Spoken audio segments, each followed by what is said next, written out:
오늘 20절에 저희 한글 성경에는 나와 있지 않는데 그 후라는 단어가 원어에는 나와 있습니다.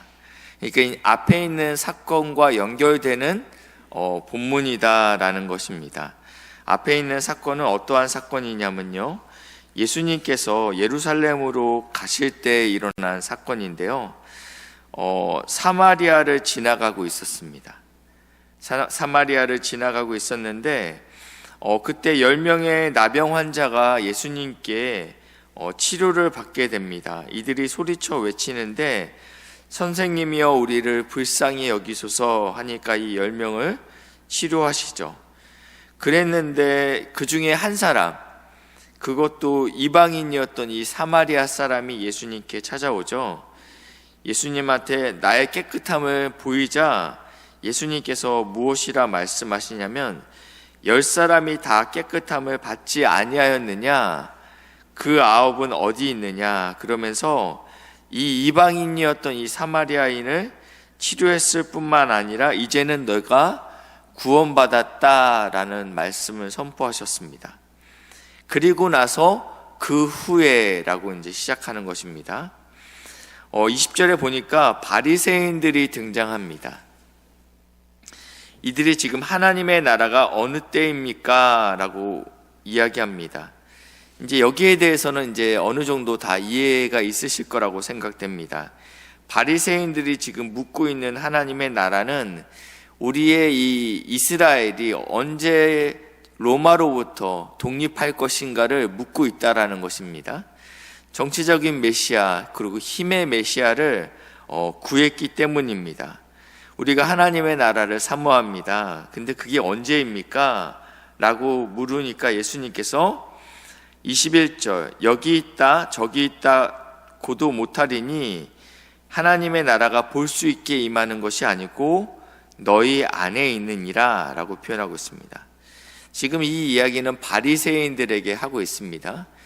이들은 탈을 쓰고 있었죠.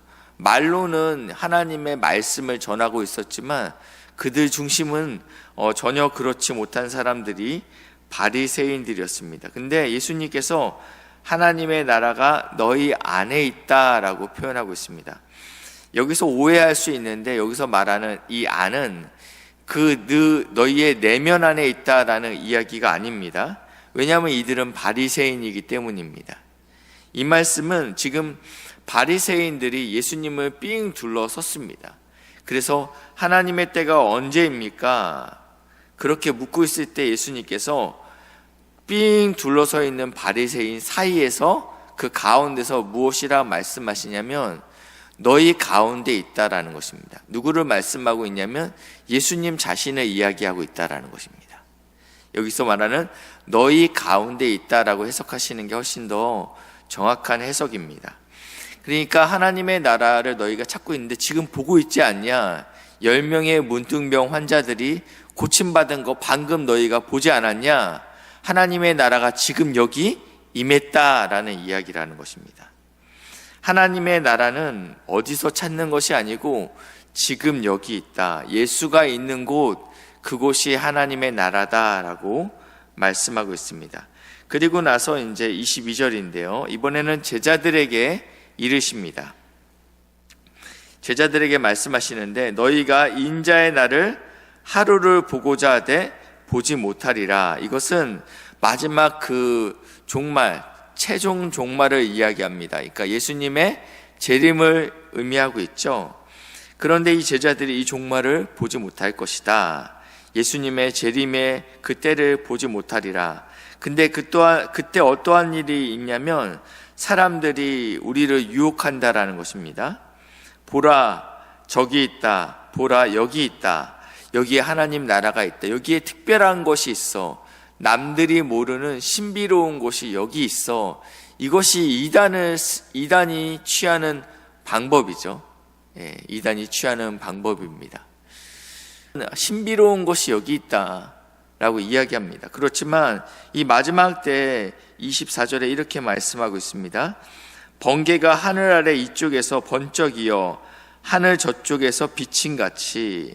그러니까 마지막 때 어떠한 현상이 있냐면 정말 신비롭게 아주 특정 시간이나 공간에 은밀하게 임하는 것이 아니고 번개가 저쪽 끝에서 치면 이쪽에서도 보이듯이 모두가 한꺼번에 알 수 있게끔 그 마지막 재림의 때가 온다라는 이야기를 지금 이런 식으로 표현하고 있습니다.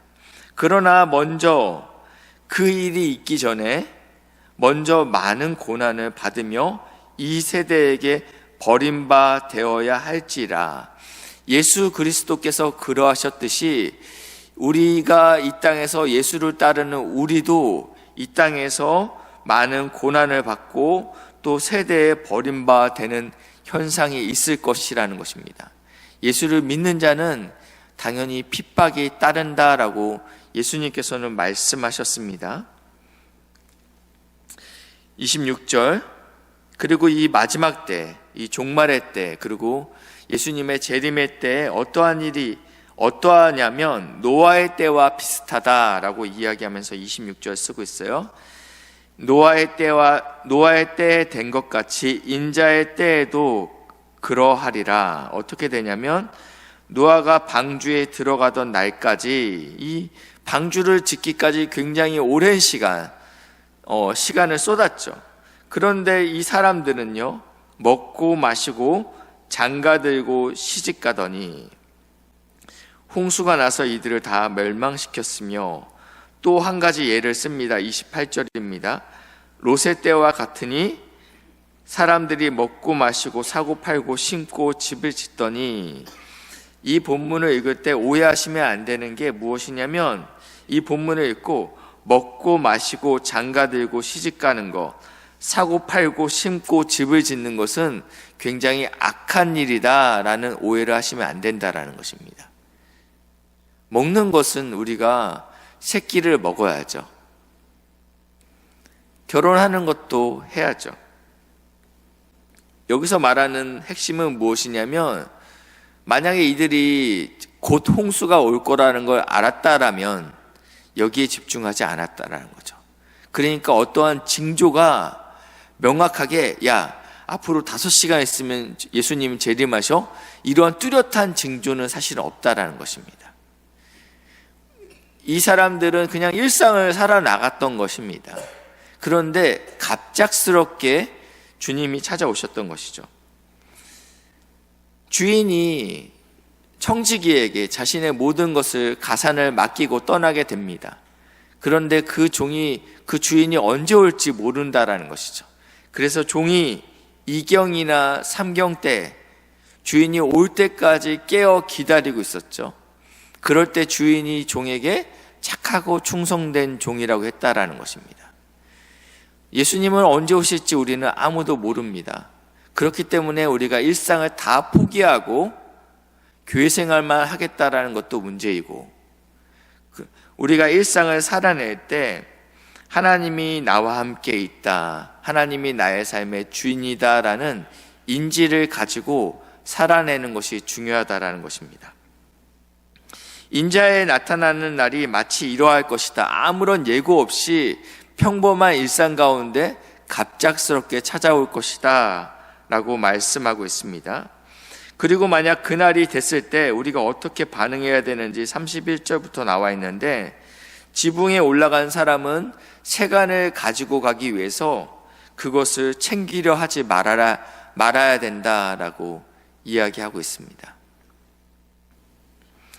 나라에 굉장히 큰 어려움이 있었습니다. 얼마 전에 산불로 인해서 많은 피해가 있었죠.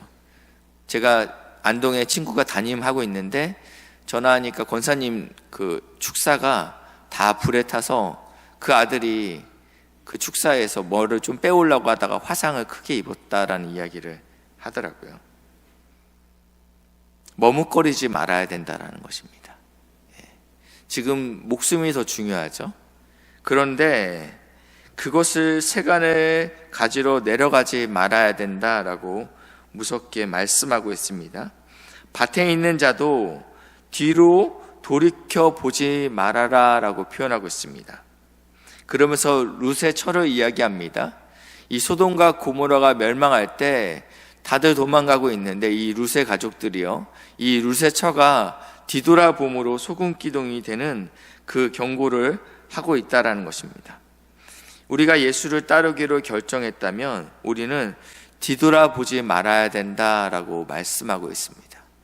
이제는 주님의 뜻대로 살기로 결단했다면 뒤의 것을 바라보지 말아라 라고 말씀하고 있습니다. 34절입니다. 그때 어떠한 현상이 일어납니까? 둘이 자고 있습니다. 그러나 하나는 데려감을 얻고 하나는 버려둠을 당할 것이요. 두 여자가 함께 맷돌을 갈고 있습니다. 하나는 데려감을 얻고 하나는 버려둠을 당할 것이다. 이거는 휴거를 얘기하는 것은 아닙니다. 예수님께서 재림하실 때 지금 한 영혼은 구원받을 것이지만 한 영혼은 그렇지 못할 것임을 이야기하고 있습니다. 본문을 자세히 보시면 지금 두 사람이 자고 있는데 두 사람 중에 한 사람은 착한 일을 했고 또 한 사람은 그렇지 못했다라고 표현하고 있지는 않습니다. 그리고 맷돌을 갈고 있는데 한 사람은 정말 온전히 콩만 갈았고 한 사람은 이물질을 섞어서 갈았다라고도 표현하고 있지 않아요? 둘 다 똑같이 맷돌을 갈았습니다. 그러니까 둘 다 지금 예수님이 언제 오실지 모르고 일상을 살아내고 있었다라는 것입니다. 그리고 나서요, 제자들이 묻죠. 그게 어디서 일어나는 일입니까? 라고 이야기합니다. 제자들이요. 그러자 이렇게 얘기하죠. 주검이 있는 곳에 독수리가 모이느니라. 그러니까 시체가 있는 곳에 살이 썩는 냄새가 있을 때 동물들이 모인다. 이 표현은 무슨 표현이냐면 의인이 있는 곳에 구원이 임하고 악인이 있는 곳에 심판이 임한다라는 의미입니다. 우리 말씀 한 군데만 보겠는데 누가복음 14장인데요. 14장에 15절인데요. 이 내용은 큰 잔치에 대한 이야기입니다. 주인이 종들에게 큰 잔치가 열렸으니 사람들을 초청하라라고 이야기하는데 그 중에서 거절하는 세 부류가 나옵니다. 첫 번째는 18절인데 이 사람은 왜 사양하냐면 내가 밭을 샀다라고 표현하고 있어요. 그래서 내가 이제 이 밭을 돌봐야 된다라고 이야기하고 있습니다. 두 번째 사람은 19절인데 소 5겨리를 샀음에 내가 이거 이렇게 소들이 잘 크고 있는지 한번 봐야 되겠다 해서 또 이제 양해를 구합니다. 이들은 다 양해를 구합니다. 잔치가 있죠. 중요한 잔치죠. 그러나 나에게 바쁜 일이 있습니다. 그리고 세 번째는요.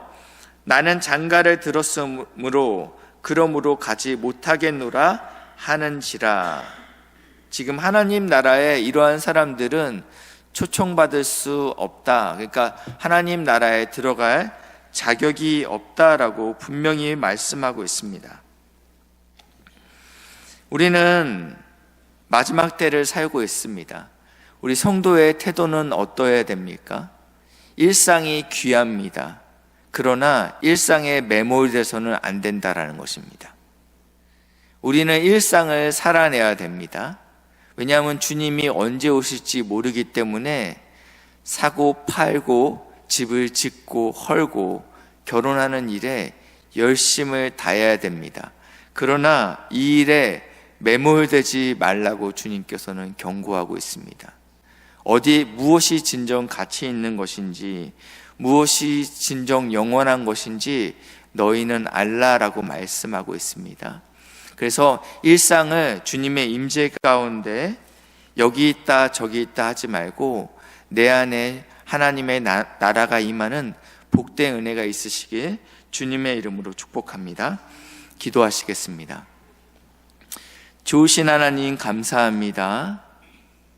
하나님의 나라가 우리 안에 있고 예수의 이름으로 행하는 곳에 있다라고 말씀하셨는데 우리의 일상이 하나님 보시기에 향기가 나는 아름다운 산 제물이 될 수 있도록 인도하시고 역사해 주시옵소서. 감사드리며 예수님의 이름으로 기도했습니다. 아멘.